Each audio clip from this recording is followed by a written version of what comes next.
Hi guys! On today's episode, you're going to hear from fitness coach Christa Hunt. She'll be giving us all sorts of advice on how to get started in your fitness journey, how to be sure you get your workout in, and even get into how nutrition plays into all of this. If you want to feel better about not just your body, but yourself as a whole, this episode's for you. Enjoy!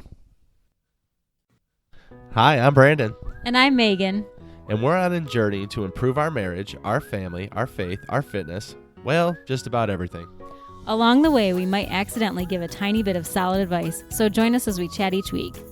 Welcome to the Fools in Love podcast.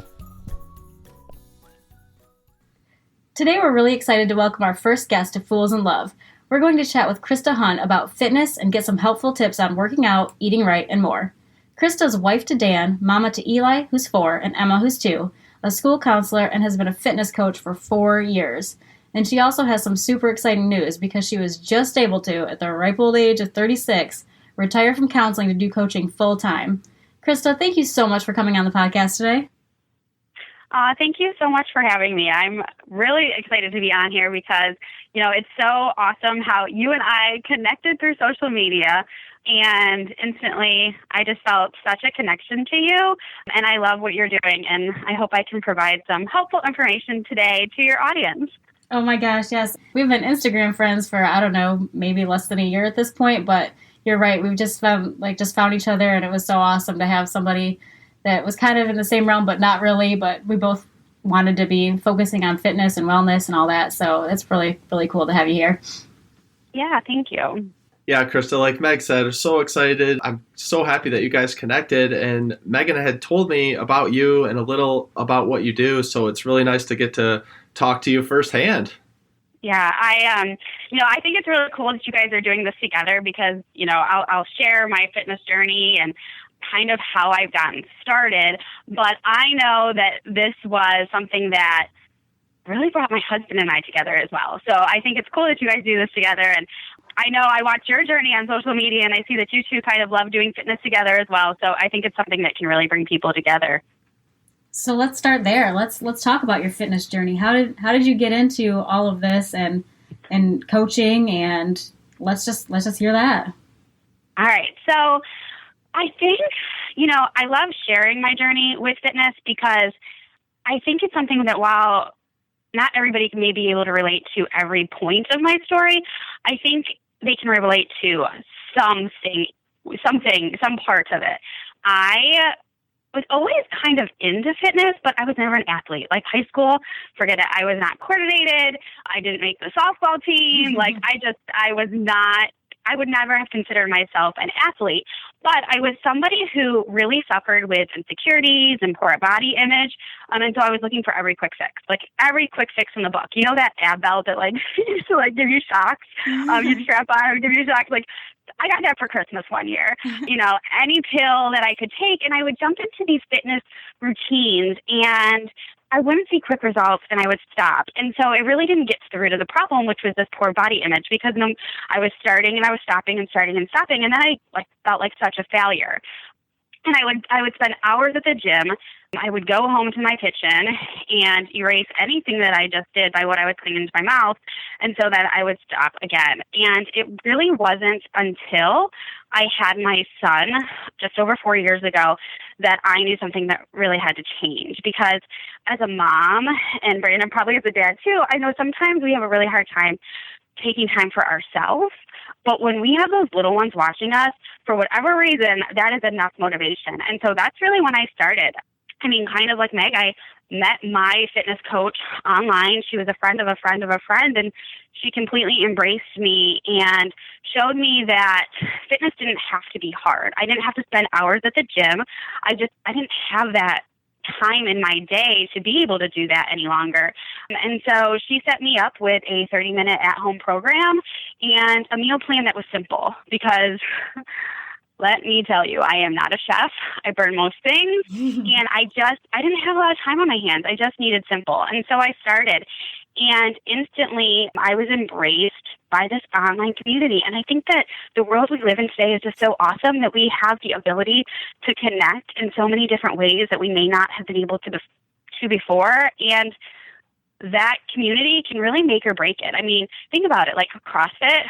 running groups, that's why people love it so much, is because of that community, joining together with people who have similar goals. And so that's really how it all started for me. Again, it started with my son and the notion that I wanted to change for him. And slowly I realized, okay, you're a mom, but you can still make yourself a priority for you too, because for the first time ever, I started to really chip away at those insecurities and those body image issues that I had for so long. And that's kind of when coaching came into play, because I realized very quickly how amazing I felt. And I felt like it was a gift that I had been given.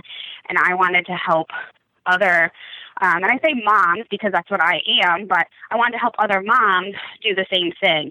And as my husband kind of saw what I was doing, I'll be honest, at first he was like, when I'm doing work, you do your thing, I'll do my thing.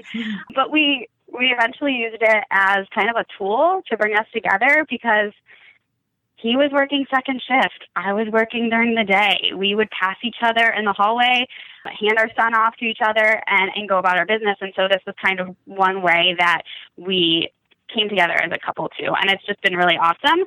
So I started coaching 4 years ago, and fast forward now, and I'm just surrounded by a lot of amazing men and women who want to make their fitness a priority. Oh my gosh, this is so amazing. So when you said you weren't a chef, I'm like, yes, I totally understand where you're coming from. I'm like, if I make a grilled cheese, it's a big deal in our house. Like, I do not cook. Like, that's our number one struggle for sure. And I'd love to pick your brain about that a little bit later, because that, like, feeding us and feeding our kids is so crazy in our house. Like, it's just almost impossible. So can't wait to hear about that. But yeah, just in general, like you were saying, like, as a mom, as a parent, it can feel selfish to take that time to work out and actually focus on yourself and your fitness. So what are your tips for just finding that time and getting rid of that guilt? Yeah, sure. So my number one tip is to ask for help. And that's something that I'm not good at all. I don't like to ask for help. I like to do everything on my own. And what I've really had to work through is that when other people do help me, it's not a sign of weakness. It doesn't mean anything less for me. And so I have a picture that's like embedded in my memory of when I first started. My son would only nap if he was held. And we had about an hour in between my husband's shift and my shift at that time. And I have this picture of Eli laying on my husband's chest, napping, and that's when I would get my workout in. So I think you really have to ask for help. You have to tell your friends and your family what your goals are and what you're trying to do. And I know sometimes that can be really hard because we're afraid of what they're going to think. We're afraid of what their opinions may be. And I think sometimes health and fitness and weight loss goals and all of that can be really uncomfortable to talk about, because sometimes we're afraid of what, that's going to make that other person feel like. Like, if I'm saying, I want to lose my 20 pounds of my baby weight, what, oh gosh, what are they going to think about them? Like, what am I putting out there? But I think it's important to talk about it. I know for me, there's no right or wrong way to do it. But for me, it's so much easier if I carve out that time in the morning. I have found my day starts so much better if I set my alarm 30 minutes earlier and do it before the kids even wake up. And now that's an ideal world, right? Because right now in my season of life, Eli is up. He's 4 and he's acting like a newborn again. We're up all night. My morning workouts are getting crashed. But I do involve him when I can as well. It's not as stress-free as when I'm doing it by myself. But I just make it work. And I lose the perfectionist mindset, because I am so guilty of that. Like, if I'm not doing a 30-minute workout nonstop without having to push pause or without having to get a snack, that's okay. I used to think that it was just, then my workout was blown and I didn't get anything done. But I think moving is better than not moving, and however you can sneak it into your day. Like I said, my best time is in the morning. So even on the weekends, I set my alarm a little earlier so that I can set my intentions for the day and move before my kids even wake up. But I know people that really don't prefer the morning, and they feel like it's better for them if they do it after their children go to bed, so at night. And then others who, like I said, involve their kids in a midday workout. I just think it's important to schedule it into your day. So kind of like you schedule a meeting with your employer or a coworker, and make it a non-negotiable. And I think that can be really hard, because it's easy a lot of times when our day gets busy, like the me time is the first thing to go out the window. But if you begin to make it a priority and a non-negotiable, it gets easier and easier to keep going after that.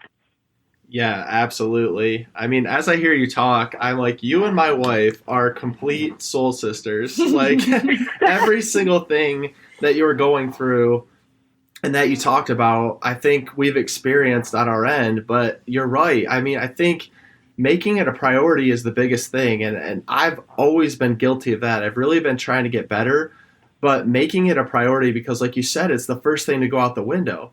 And when you have in your mind that, hey, I'm going to work out for 30 minutes. Well, then the kids wake up or you get a call or, something comes up and you're like, well, I can't put in those 30 minutes, so I just can't do it. And you kind of throw your hands up and it just becomes an excuse in your mind, to yourself. You're justifying it. You're like, well, I didn't have time today, but I'll get back at it tomorrow.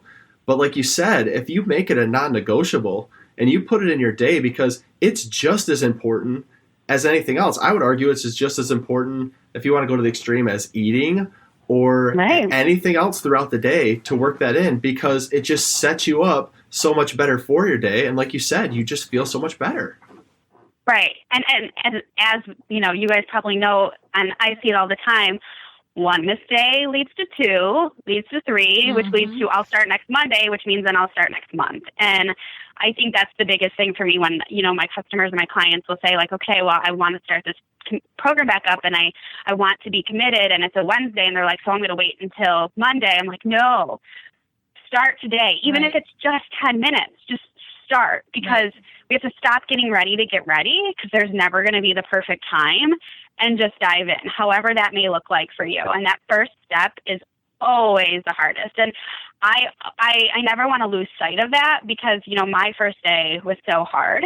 And then I had Emma and, 2 years ago. And again, it was like my first day again.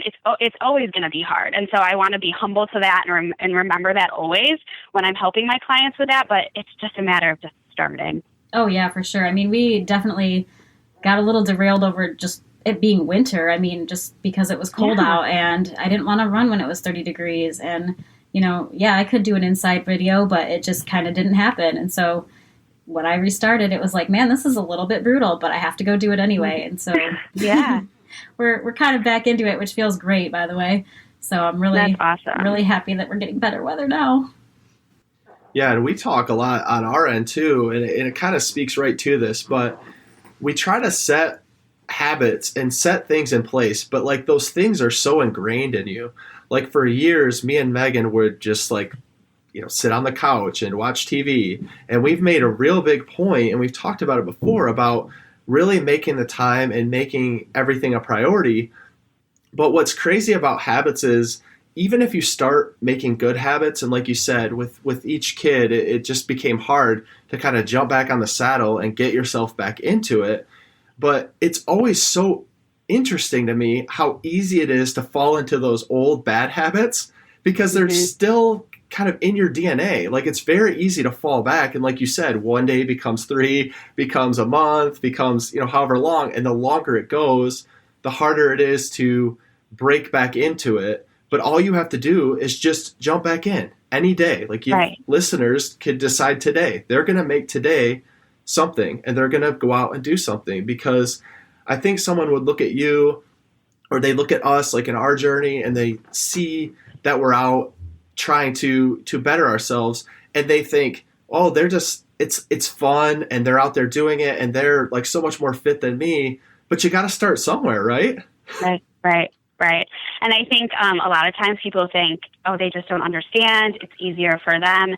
And I think that's why it's so important to give everybody every different angle of your journey, because it's not easy. And I think a lot of times, especially with social media and things like that, it is so easy to show that highlight reel. And so I really try to show my customers and my clients and my family and my friends like the good, the bad, and the ugly, because every day we have a choice.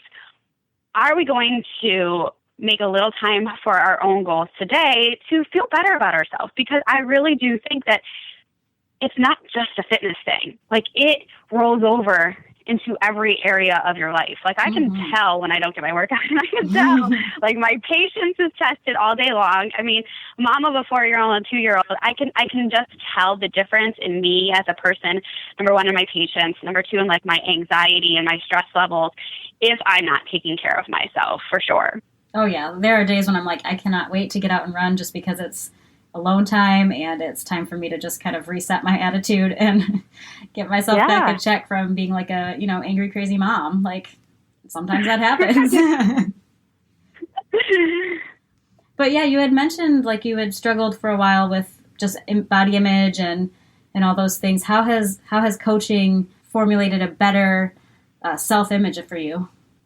I think really, so I say that, like, when I talk to people about my journey and where it all started, I really go back to the fact that I wasn't just trying to fit back into, like, my pre-pregnancy clothes. Like, that's not where my image of, my body image struggles began.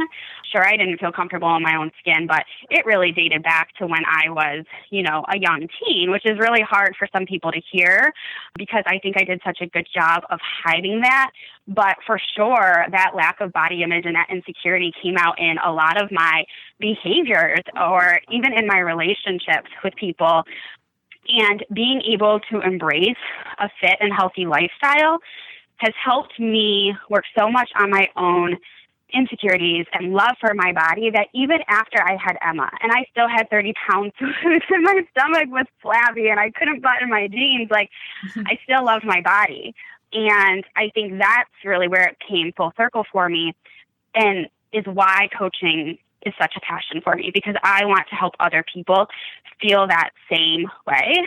It definitely, fitness and eating healthy has done a number on my mindset, but I also do a lot of reading. Like I do a lot of personal development, and that's kind of one of the, when I help my coaches get started, I'm like, all right, what are you reading? Because yes, fitness and nutrition are going to help your mindset and help you work on those insecurities that you have, but it becomes this whole like wellness component. Like I want body, mind, and soul.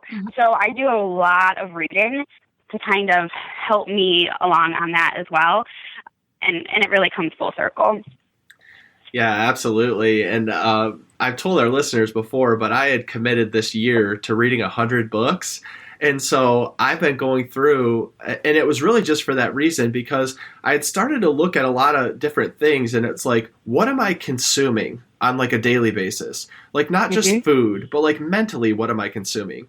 And a lot of what I was consuming, just to be completely honest, was Sports Center or, whatever the next, binge watch Netflix series was. Yeah. And I was never putting anything healthy or something like, as far as personal growth, like things into my mind to make myself a better person. I was a lot of what I was putting in there was just the same stuff. And it's really just a lot of junk. I mean, obviously it's okay to do it in moderation, but that's one of the reasons where I committed to reading these books, because like you said, what are you reading? Because your mental health is just as important as your physical health and your fitness.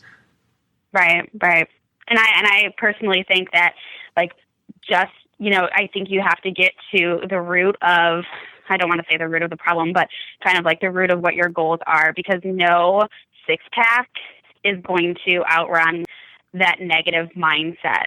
And so, yeah, growth mindset is so important. And I think especially, we go back to social media, and I don't want to keep taking it back, but, that like Facebook scroll, you get stuck in the Facebook scroll, and you'll see one article for Sports Center that's going to lead you to this next article, and next thing you know, you're reading about some crazy out of whack thing that happened across the country, and your mind's just consumed, And like you said, moderation is good, but I try to stay away from all that negative stuff that's out there too, because I see that it affects me so much. Yeah, I actually have a friend who gave up social media, like basically for the foreseeable future. She doesn't think she's coming back because it just affected her so much in everything she was doing, like just comparison and, just like you said, time wasting and scrolling and all those things. And I mean, she loves it. She loves not having to deal with it because it's just not a thing for her anymore. And she can focus on herself and her family. And it's been really cool, which obviously for people like us, that's not going to work when we have businesses we're running through social media, but I know it can be such a hard thing to navigate. Right. And I never am that fitness coach that, like I said, I want to be humble to where people start and recognize that it's hard. And so you'll hear some people who will, I know there are some people who have a mindset of like when people tell them, I don't have time or it's too expensive, and they'll throw out well, what are you doing on social media for, 30 minutes a day? Like, you have that time. And I never am one to throw that out there, because I do believe that people need to have time to relax and do what brings them joy. And if social media is truly bringing them joy, then fine. But I know that kind of how we were talking about, fitting it into your day, I think if we really take a look at our day, like take a real picture of what's going on, it's easy to find a little crack of time to fit it in. It's just all about prioritizing.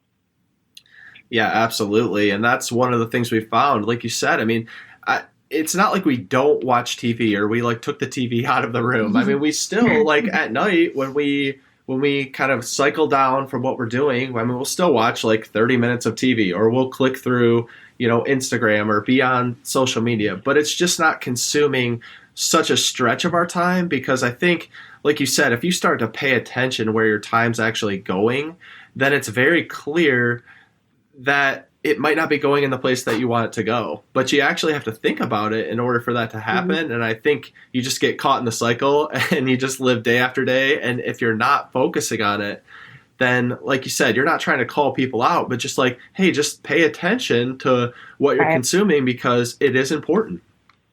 Right. And I think once people do, like for me, I'm a really stubborn person. And for my husband, who will listen soon too, he's a very stubborn person too. But once we finally like admit to ourselves, like kind of those habits that maybe aren't great, and dive into just doing better for ourselves and committing to feeling better, it's contagious. Like, it just spirals and you just get on a run with it. And it really is an awesome feeling to have.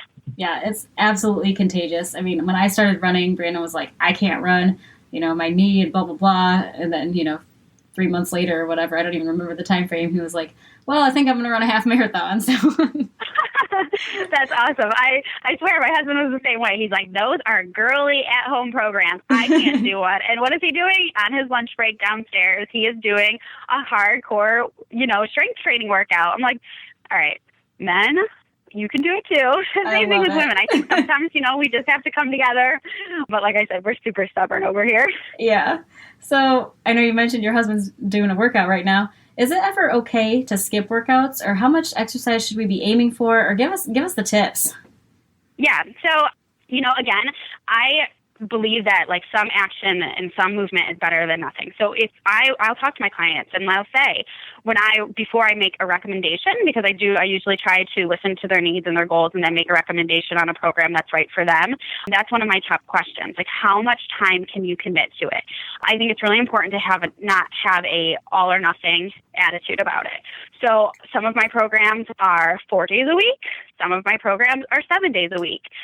I think anything is better than nothing. I would really shoot at a low end of 3 days a week just for somebody getting started. But I think, it's totally doable to do a program that is 6 days a week, with that seventh day being an active recovery day. It just really depends on that person's goals and what they are really shooting for. And again, anything is better than nothing. My programs that are 4 days a week are usually on the 40-minute range, whereas a program that if it's 7 days a week, with that seventh day being active recovery, they're going to be more 20 to 30 minutes, which I just finished a 20-minute program. And I kid you not, it was a 6 day a week, 20-minute program. And I had so many haters. They're like, that's not going to work. You can't get results in 20 minutes. You're crazy. And I'm like, no, I'm going from minute 1 to minute 20 nonstop. And I got some of the best results of my life, which was really kind of cool to debunk those myths of, you have to spend hours at the gym. I think you just have to do what works for you in your stage of life, in your season. Because when I just had Eli, when he was my only, I could spend more time. Now, that 20-minute program works best for me in this season, because having two is a whole new ball game, you know, and I really just had to embrace this season. I think that if you try to force something that's not going to work, it's not going to work. But like I said, with my clients, I really try to see what is going to work best for them and where they are in their life right now. So what I think I hear you saying is that if all I have is 10 minutes in the day to get out and walk around the block and take my kids in the stroller and push that sucker uphill, then that's still going to be worth it for me, right? Right, because again, it's all about mindset, it's all about moving, and that 10 minutes one day is going to lead to maybe 15 minutes the next day, which would then maybe lead to 20 minutes the next day, and then a tradition of getting out and walking with the family after dinner, which is a heck of a lot better than not doing anything at all. Yes, love this. We used to be a lot better at family walks. Now it's kind of a occasional family run, but I'd love to. I know. It is so hard. I mean, it's so hard. We're so tired at the end of the day, right? Like, We're exhausted, and it's so much easier to throw on the tablet, and I am so guilty of that myself. But with the nice weather coming, I'm hoping we can get out more, too. Absolutely. Yeah, and could you talk, I'm always interested in this part of it, but because it becomes really difficult for us personally, but can you talk a little bit more about like where nutrition plays in all of this? Mm-hmm. Like, what are your tips as far as like finding things to eat? Because me and Meg often say, we're like, what do people eat? Like, I don't understand. Like, I want to eat healthy, but every single thing in this fast food world we live in seems like it's so readily available, and it's very easy to fall into that. And I know a lot of people struggle with that part of it. Yeah. I will say that nutrition is probably the biggest struggle for my clients. So, and for myself as well. I am a self-proclaimed Dorito lover. I am an emotional eater. I say, good day, I have 1 bag of Doritos. Bad day, I have 2 bags of Doritos. Like, I love food that doesn't seem to love me. And I think that was the biggest switch in my mindset, was recognizing that there are foods that don't make me feel good, and that is impacting me on a daily basis. And so how can I eliminate some of those foods, but still make food for my family that we enjoy? You know, I think people think you have to have brown rice and chicken and broccoli every day, and that's just really not the case. And, you know, so I think walking that journey with my clients is really helpful. I'm always sharing, you know, new recipes, and I'm happy to share that with you. I can even give you my Pinterest list that I have of all my favorite recipes. But I think keeping it simple is really important. I am not a chef by any means. I mean, ask my husband. My favorite vegetable I have is Brussels sprouts, but I like them super crispy. So I am not, like, I'm just not a chef. If it has more than five ingredients, see you later. Like, I'm not going to do it. And so that has been a really big goal of mine throughout the last 4 years, is finding recipes that are just easy. I do a lot of meal prepping, and I know some people cringe at that because you hear the word meal prep and people are like, okay, but what does that mean? Or it's overwhelming and intimidating because now I've got to spend 3 hours on a Sunday prepping all my meals for the week. And I think my biggest tip for that is think about what time of day is hardest for you. You know, so I have clients who prep breakfast, lunch, dinner, and all of their snacks. They do the whole 9 yards. But others say, you know what? My biggest struggle tends to be my snacks. I'm just going to grab what's easy. And so then my advice for that is, okay, so prep your healthy snacks. Get some chop up your fruit, chop up your vegetables. Maybe I love to make these Greek yogurt concoctions, so I prep those in little dishes so that I grab that instead of the cookies and cream Oreo ice cream. So kind of taking a look at your day and seeing what's most difficult for you. I prep my dinners. I do. I prep them for what I can, usually like the main part of the meal. I will prep on Sunday because when I get home from work and I pick up my kids from daycare, the hours between 4:30 and 6 give me so many gray hairs. They are just wild. And so for me, I cannot imagine cooking and like chopping every ingredient and cooking it right then and there. It just would not work for me. And again, it's making that a priority, which I think can be really intimidating and really hard. And so my biggest tip would just be to start small, to keep it simple, and maybe then try to, and you know, if you're just going to do your snacks on Sunday, if you're just going to make your snacks for the week, maybe next week you're going to try some of your dinners as well. So that when life gets busy, when life hands you a sick kid or an unexpected late work meeting, you're not running through the drive-through. But then also, I'm going to be very honest, my husband and I love to eat out. We really do. Mm-hmm. I don't know about you guys, but we have fun doing that. And when Friday comes, I don't want to cook. Yes. And so I am a big proponent of finding meals at restaurants that I can eat, or that, like I said, I don't want to say that I can or can't eat, but that makes me feel good. I do have a treat meal, once or twice a week, because the way I talk to my clients too is, I think about it more as like 5 smaller meals a day. Like I'm eating 5 times a day. So if you multiply that by 7 days a week, that's 35 meals. And so when I look at the weekend and I think, okay, on Saturday, we're going to go to Chipotle, and Sunday for lunch, we're going to go out too, that's 2 meals out of 35. That's not that bad. And again, that's that all or nothing mentality. Like, it doesn't have to be an all or nothing thing.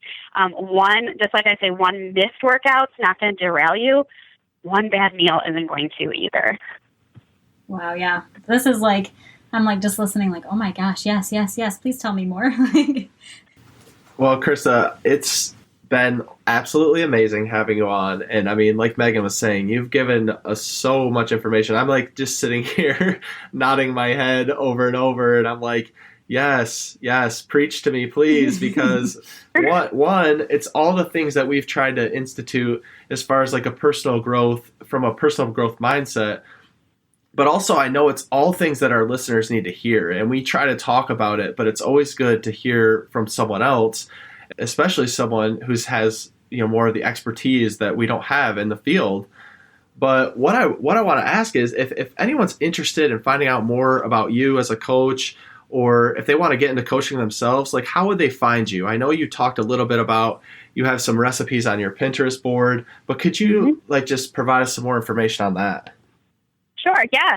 So I'm going to give you my email address and also my Instagram handle, because those are probably the 2 easiest ways to find me. And like I said, this has been something that has been so instrumental in my life and in my family's life. And so I love to talk about it. And I also go into conversations knowing that it needs to be the right fit for that person. And if it's not, then that's okay. And so I'm always open to having conversations and hearing, more about a person's wants and needs and goals, and figuring out, like, is this really right for you and how can I help you, even if it's just a small way. And so my email address it's my name. So it's ChristAJHunt,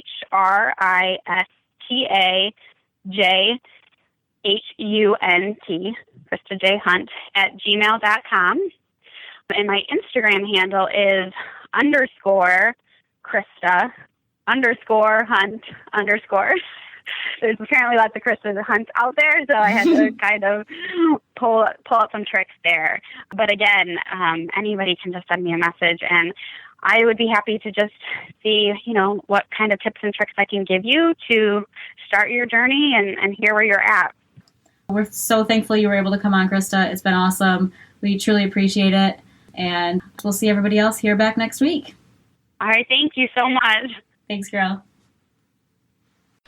Hey, thanks for tuning in another show of Fools in Love podcast. If you like what you heard, please subscribe to our podcast or follow us over on Facebook at Fools in Love Podcast, or hit us up on Instagram. Megan's at This Average Mom, and I'm at Brandon Giggling. We'd love to hear from you over there. Talk soon.